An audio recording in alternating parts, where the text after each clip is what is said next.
Hello friends. आज मैं आपके साथ हिमाचल प्रदेश में शिमला के पास एक गांव डगशाई की स्टोरी शेयर करूंगी।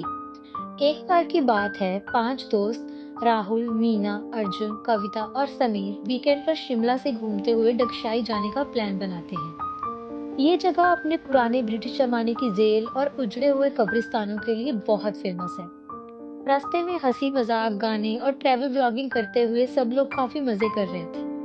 लेकिन जैसे ही शाम ढलने लगी और अंधेरा होने लगा, अचानक उनकी कार डगशाई के पास जंगलों के बीच बिना वजह से बंद हो जाती है। बार बार ट्राई करने पर भी कार स्टार्ट ही नहीं होती। उस एरिया में नेटवर्क भी गायब था। आसपास बहुत सारी धुंध, जंगल और खामोशी थी। चारों तरफ सन्नाटा छाया हुआ था।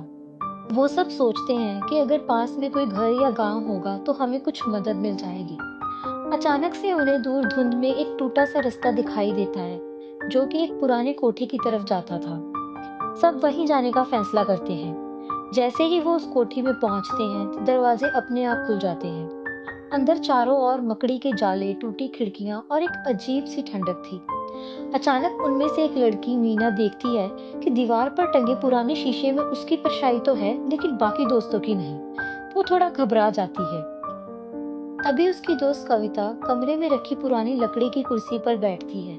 जैसे ही वो बैठती है तो कुर्सी अपने आप हिलने लगती है और उसे पटक कर जमीन पर गिरा देती है।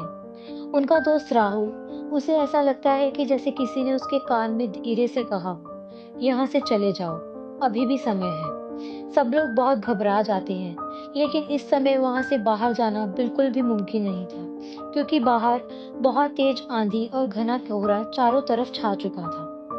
जैसे जैसे रात बढ़ने लगती है, ऊपर की मंजिल से अचानक से जोर जोर से चेन घिसने की आवाजें आने लगती हैं। फिर अर्जुन और समीर टॉर्च लेकर ऊपर जाते हैं। वहां सिर्फ टूटी चारपाइयां और धूल ही दिखती है। लेकिन जब वो वापस नीचे आते हैं तो उनकी टॉर्च अपने आप बंद हो जाती है। तभी नीचे से मीना की चीख सुनाई देती है। सब दौड़कर आते हैं तो देखते हैं कि फर्श पर किसी ने ताजे खून से लिखा था, मुझे बाहर निकालो। फिर रात के ठीक 3 बजे अचानक से सभी खिड़कियां एक साथ बंद हो जाती हैं। घर के हर कोने से बच्चों के रोने की आवाजें आने लगती हैं। कविता को ऐसा महसूस होता है कि जैसे किसी ने उसके हाथ पकड़ लिए हों, लेकिन वहां उन पांचों के अलावा और कोई भी नहीं था। समीर दरवाजा खोलने की कोशिश करता है, लेकिन दरवाजा बाहर से बंद था। तभी उनकी आंखों के सामने पुरानी दीवार पर खून से टपकते अक्षरों में लिखा आता है, तुम सब मेरा अगला शिकार हो। इसी तरह वो सब दोस्त रात भर हिम्मत जुटाकर एक दूसरे के सहारे एक कमरे में छुपकर बैठते हैं। जैसे ही सुबह की पहली किरण आती है, धुंध धीरे धीरे कम होने लगती है और वो देखते हैं कि अचानक से दरवाजा अपने आप खुल जाता है और सभी बाहर की तरफ भागते हैं। बाहर जाते ही उन्हें एक बूढ़ा आदमी मिलता है, जो उन्हें देखकर हैरान हो जाता है और कहता है कि तुम लोग रात भर इसी कोठी में थे क्या? ये जगह तो 100 साल से खाली पड़ी है और यहाँ आज तक जिसने भी रात गुजारी है, वो कभी जिंदा वापस नहीं लौटा। ये बात सुनते ही सभी दोस्तों के रोंगटे खड़े हो जाते हैं। वो सब उसी समय उस बूढ़े आदमी की मदद से अपनी कार तक पहुंचते हैं और जैसे ही अपनी कार स्टार्ट करते हैं, बिना किसी दिक्कत के उनका इंजन चल पड़ता है। वो सब कसम खाते हैं कि अब हम कभी भी ऐसी किसी जगह पर नहीं जाएंगे।